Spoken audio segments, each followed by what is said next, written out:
to say that Mark Carney is now bringing them up in the polls to the point where they would potentially be tied with the Conservatives.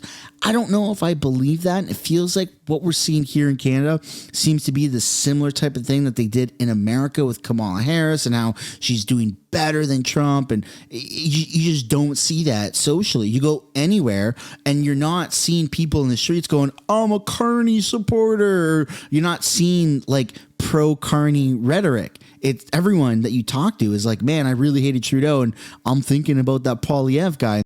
I think I've just given up on hoping for a normal day with just normal news. I've been wanting that for weeks and months now, it feels like, and it's just not happening. So I've just put those thoughts aside and I've accepted the fact that this world is absolutely messed up. You have President Trump who's admitting to not wanting to buy Gaza. There's nothing to buy. He's just going to acquire it. So look, America is expanding.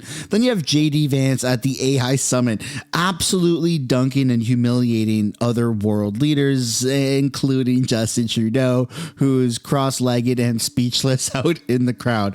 Then you have the tariffs that Donald Trump imposed on Canada yesterday or the day prior, the 25% on steel and aluminum. And then he came out today and said that we're going to put 100% tariffs, 50 to 100% tariffs on Canadian cars. So Canada's looking real freaking good. We also have a fentanyl border czar that's been appointed and many other stories, including the Bloc Québécois wanting a seat at the table. There's a lot of stuff to cover in this video, and I hope you stick around for the full thing. Welcome back to the channel. Welcome back to another video, everybody. Before we get into it, I do want to encourage you all to hit the like button and subscribe if you haven't already. It does really help grow the channel. And if you want more news, more videos, there's only so many that I'm going to post per day here on this channel, but feel free to click the link down below in the description, or I think the pinned comment below, if I do remember to put that in, to visit my extra channel where you see bonus content, other things that just don't either make this cut or I just didn't have time to include it in this video. And without further ado, let's get into it. Starting off with President Trump saying we're just gonna take Gaza. There's nothing to buy. I really think we're making some very good progress. Mr. President, you've said before that the U.S. would buy Gaza, and today you just said we're not going to buy Gaza. We're not going to have to buy. We're going to have Gaza. We don't have to buy. There's nothing to buy. We will have Gaza. What does that mean? No reason to buy. There is nothing to buy. It's Gaza. It's a war-torn area. We're going to take it. We're going to hold it. We're going to cherish it. We're going to get it going eventually where a lot of jobs are going to be created for the people in the Middle East. It's going to be for the people in the Middle East, but I think it can be a diamond. It can be an absolute tremendous asset for the Middle East, and you're going to have peace. It's going to bring peace in the Middle East. That's crazy. That's absolutely not crazy in a bad way. That's pretty wild to see that someone is actually doing something about that. And now I want to talk about this potential psyop that seems to be happening in Canada with the polls, right? Who's Mark Carney? Who even is Mark Carney? I know he was the Bank of Canada governor and then flew across the pond to England, did the same thing. But who's Mark Carney? How is he somehow more popular than Justin Trudeau, even though Justin Trudeau was targeted by like everybody? F Trudeau flags, F Trudeau stickers, F Trudeau this, F Trudeau that, but at least it's still Trudeau. Like he's still Trudeau. He still carries a name, carries weight. The media propped him up. You'd think that he'd have quite a few supporters, but the mainstream media, all the polls, I don't know if it's a psyop. I've talked about this in previous videos. People are unsubscribing because I'm showing the same polls that I've shown for years. But let's take a bit of a deeper look at what's actually going on. So this is what I use, 338canada.com. You can see that Pierre has come down in the polls, still within a majority government territory, but the Liberals are creeping up. They were at 35 projected seats not too long ago. And the only real fear on this poll is that he's gone from 99% likely of a majority government to 95% likely. But then when you look at other polling, like federal polling here, it's showing Pierre's at 38% and the Liberals are trailing right behind at 30%. It's still with a majority government that Pierre would be in reach of. But again, it's just so bizarre. And even JJ McCullough on X said, I find this odd. Carney is not a household name. Polls say most voters can't recognize his face. His only boosters have been elite pundits, and not even that much. I don't get why he would be popular unless anything but Trudeau is truly a mighty force. And that's kind of what's going on right now. It seems like the mainstream media is pushing this same photo with this same article everywhere. Carney as leader would have Liberals tied with Conservatives, and there's a whole write-up about it, and I just don't know if I believe it to that extent. Like, I certainly don't believe it to that extent. I do think that the Liberals did hit rock bottom with Justin Trudeau, but I don't think there's a politician in Canada that has a more world-renowned name than Trudeau, especially on the Liberal side. And that's not me saying popular in a good way, just the Trudeau name is so popular. Heavily in a bad way, like extremely heavily. Obviously, I've got stickers that are like anti-Trudeau that are spread around the world. Yes, of course. Not saying that he's a good type of popular, but he is extremely popular. And to say that Mark Carney is now bringing them up in the polls to the point where they would potentially be tied with the Conservatives, I don't know if I believe that. It feels like what we're seeing here in Canada seems to be the similar type of thing that they did in America with Kamala Harris and how she's doing better than Trump. And you just don't see that socially. You go anywhere and you're not seeing people in the streets going, I'm a Carney supporter. You're not seeing like pro-Carney rhetoric. It's everyone that you talk to is like, man, I really hated Trudeau and I'm thinking about that Poilievre guy. And so I don't really know where they're getting their numbers from, but it's not making sense. And so when you're looking at polls, I've used 338 polling for years. Like I said, to the inception of this channel becoming political, I would type in 338 Canada and I would go to the exact same polls, check as far back of a video as you would like, and you'll see I'm using and referencing the same thing. But now it just seems a little fishy. And I'm not suggesting that they're messing with the polls. I think they might just be trying to mess with our heads. And so just be a little bit careful when it comes to that. But that's my opinion, folks. Not to be too skeptical. I would absolutely love to know yours. And then you've got Anita Anand, who has this to say on CBC. This is the critical moment of our time. It is a time when the national unity that we are seeing across this country, the need and the desire to buy Canadian, support Canada, has never been more strong. And there's a reason. Because each and every one of us wants Canada to remain strong and free, and we are prepared to do whatever it takes to ensure that occurs. I feel like these Liberals, all they're good at is LARPing. Live action role playing. You know, those people that you reenact Dungeons and Dragons, or the dudes that are out in the fields with their mighty swords and their dueling swords and stuff like that. Hey, awesome. All the power to you. That's freaking phenomenal. I love it. But are politicians doing that? It's just weird. They're acting all tough, and it just seems super bizarre that now, of all times, the Liberals are saying we need to band together as Canadians, when the Liberals have literally created so much division here in our country. And speaking of division, the party that has wanted to separate is now saying, hey, we need to have a seat at the table with Canada and U.S. negotiations. I wanted to say to the audience that at this point, Quebec has come so far from where we were in terms of economy in the last 60 years. We do not want that to be put on the table in the incoming negotiation in such a way that it would favor automobile industry in Ontario or oil and gas in Alberta, or anything which is not the characteristic of Quebec.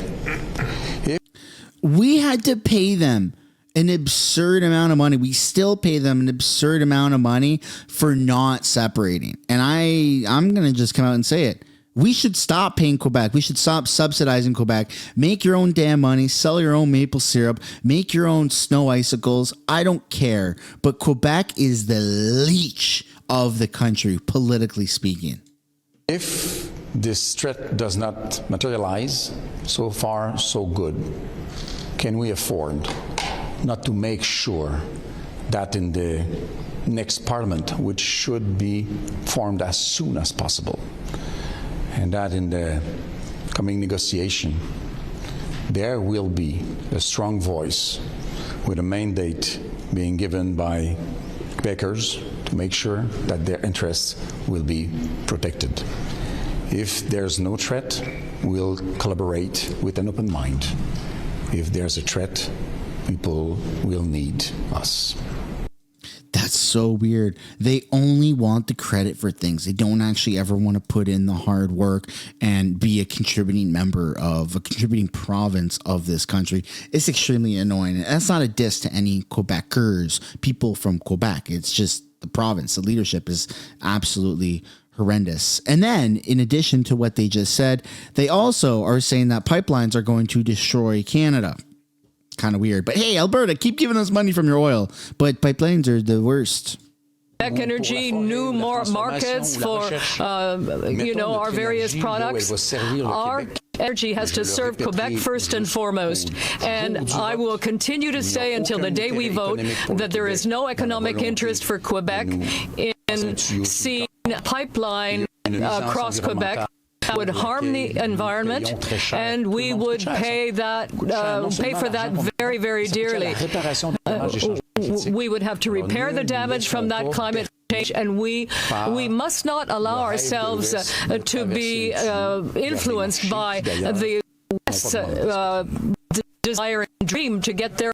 Okay, so Quebec wants the money, they want the glory, they want the subsidies, but they don't want the hard work. They don't want a pipeline going through their province because, oh my God, that's got to be the worst thing, but please continue giving me some money. That's not how that works, Quebec. You either are a part of the system or you're not. And this is the problem with Canada, is every single province and territory is running as its own little independent country, and there's no camaraderie. People aren't getting along province to province. There's no intra-provincial trade. It's 2025. We're about to go on the moon again, and we're about to go to Mars for the first time.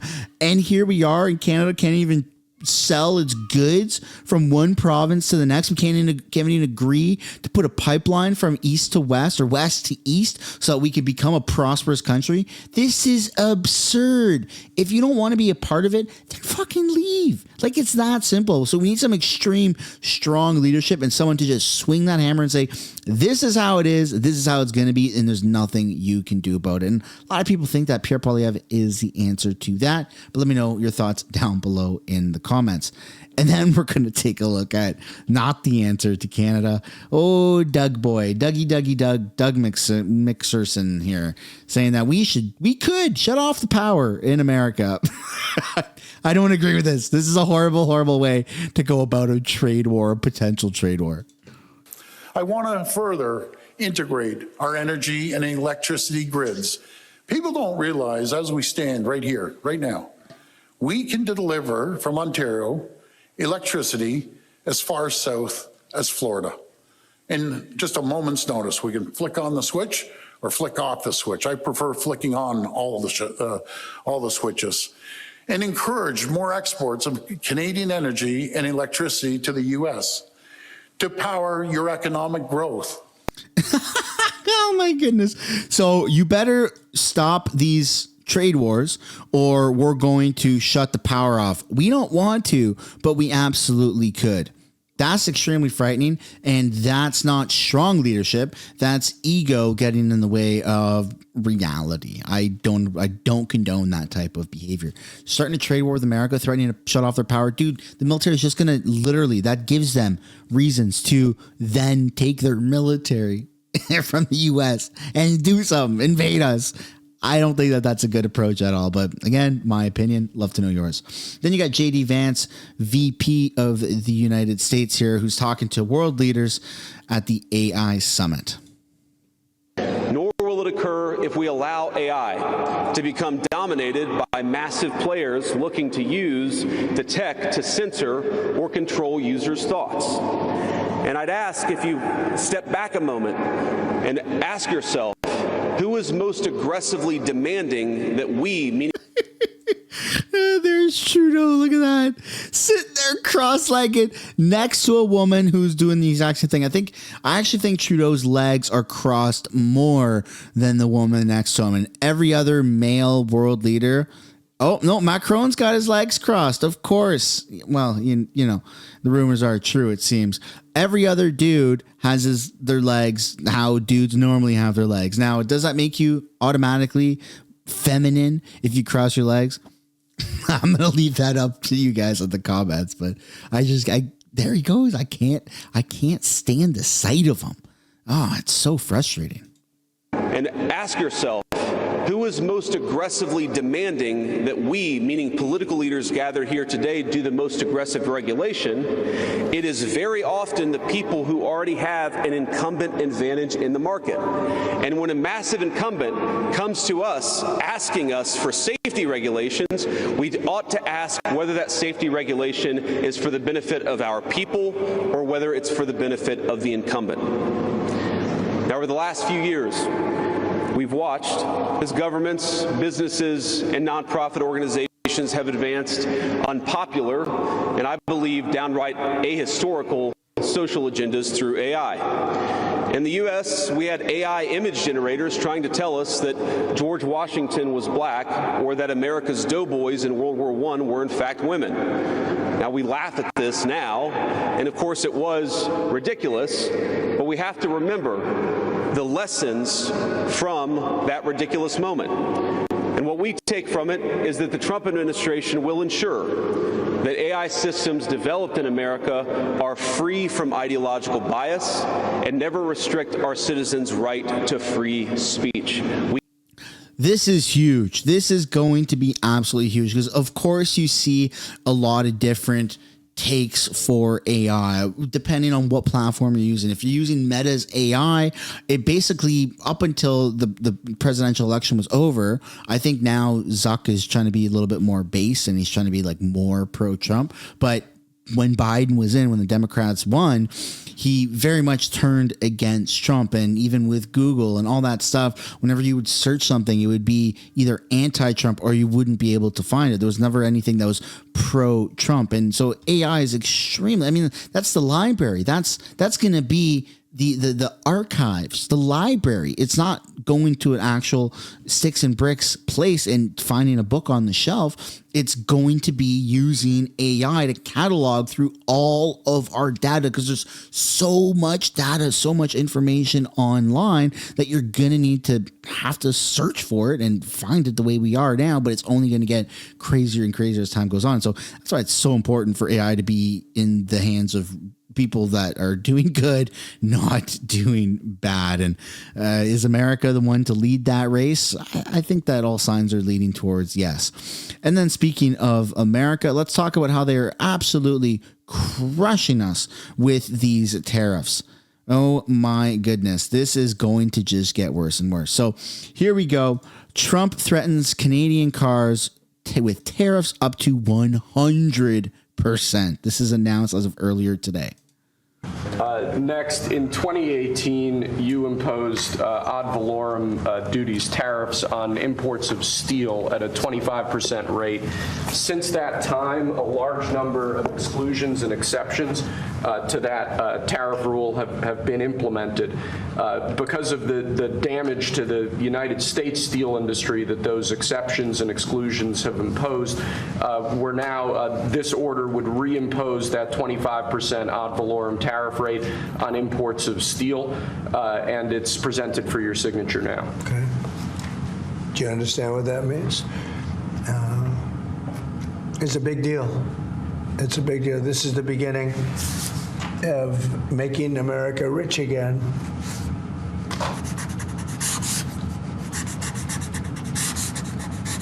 Mr. Secretary, do you have anything to say? As you know, Howard is Secretary of Commerce, doing a fantastic job. And what do you have to say about it? So when you imposed the tariffs the first time, right, you added 120,000 jobs. And since that time, it's been picked away and nicked away and excluded away, and we've lost 107,000 jobs. And remember, these aren't just general jobs. These are steel workers in America, and now you're going to bring them back. You're going to bring those 120,000 jobs back to America. You are the president who's standing up for the American steel worker, and I am just tremendously impressed and delighted to stand next to you. Mr. President, so let me just make a statement, and essentially this is another way of saying we're doing a 25% tariff on steel and aluminum. So the failed American trade policies have led our once incredible United States steel and aluminum industries, once incredible, it's once incredible, not now, but they're not bad. I saved them because of my first term, totally saved them. If I didn't do what I did, I put massive tariffs, not the highest level, but pretty massive tariffs. We took in a lot of money and we took in a lot of jobs, but we were being pummeled by both friend and foe alike. Our nation requires steel and aluminum to be made in America, not in foreign lands. We need to create, in order to protect our country's future, a resurgence of U.S. manufacturing and production, the likes of which has not been seen for many decades. It's time for our great industries to come back to America. I want them back to America. This is the first of many, and you know what I mean by that. We're going to be doing others on other subjects, topics. Protecting our steel and aluminum industries is a must, and today I'm simplifying our tariffs on steel and aluminum so that everyone can understand exactly what it means. It's 25% without exceptions or exemptions, and that's all countries, no matter where it comes from, all countries. If made in the United States, however, United States of America, there is no tariff, it's zero. So if it's made in the United States, there is no tariff. All you have to do is make it in the United States. We don't need it from another country. As an example, Canada, if we make it in the United States, we don't need it to be made in Canada. We'll have the jobs. That's why Canada should be our 51st state. We'll bring back industry. So at this point, Trump has said that remark so many times. And in terms of what he said for the cars, it's right here. As Canada braces for 25% U.S. tariffs on steel and aluminum, President Donald Trump says he's considering adding an additional tariff on Canadian-made cars, which could be as high as 50 to 100%. If you look at Canada, Canada has a very big car industry. They stole it from us. They stole it because our people were asleep at the wheel. He added, if we don't make a deal with Canada, we're going to put a big tariff on cars.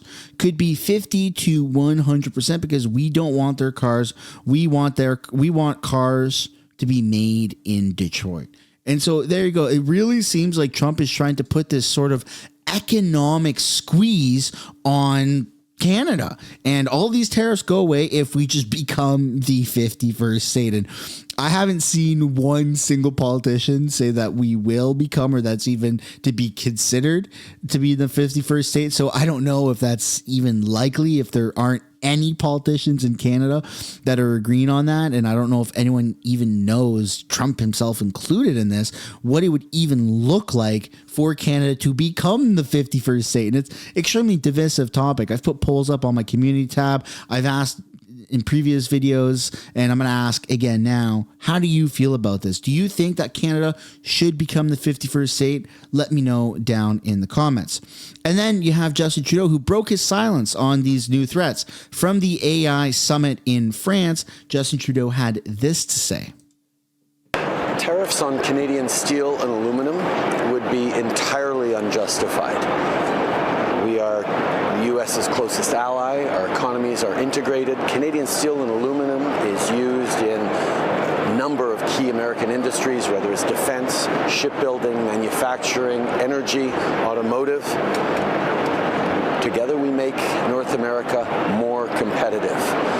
We will be working with the American administration over the coming weeks to highlight the negative impacts on Americans and Canadians of these unacceptable tariffs. But we'll also be working with our international partners and friends and And if it comes to that, our response, of course, will be firm and clear. We will stand up for Canadian workers. We will stand up for Canadian industries. And more Canadians will stand up for each other. This is a moment of pride. This is a moment of pulling together. This is a moment for Canada to be solid in our identity, in our sovereignty, and in our presence for our friends and neighbors. It really feels like what we've seen is North America be managed by like a millennial who has absolutely no understanding of how money and business, how all of that works. And that's fine. I'm a millennial. I totally get getting into something that is too big to really understand. You're just throwing money around, having this big old party. And now there's been a massive change of management. Trump's come in, old school boomer type, maybe I don't even know what generation he would be, but let's just say boomer, and comes in with no, we're gonna pick up, you fell down, you pick up yourself by your bootstraps and come on, you keep going. I don't care how you're feeling. We got a job to do and we're gonna get it done, and if you're not gonna do it, somebody else will. And you're seeing all of these changes happen in such a short amount of time. We're not even at the 30-day mark yet of Trump being the president again, and already he's stirred the pot. Not even 30 days, and we get 4 years of this. Canada is in for a bumpy ride, and even under Poilievre. I mean, Poilievre is saying dollar for dollar retaliatory tariffs. We're going to have to wait and see how this looks for Canada, but it's going to be a very bumpy ride, in my opinion.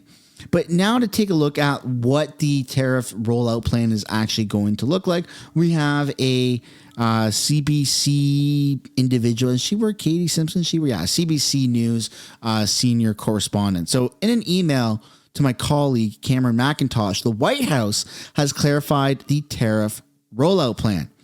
If the March 4th blanket 25% tariffs on Canada and 10% on energy goes ahead on March 4th, the new steel and aluminum tariffs would be stacked on top of that when they kick in on March 12th. And this was posted before, I guess, the announcement of the 100%. Or I guess it hasn't really been implemented yet, right? So there's no way to know what it's going to look like for the cars in Canada. But yeah, then we're going to add on 100%, potentially 50%, 100% tariffs.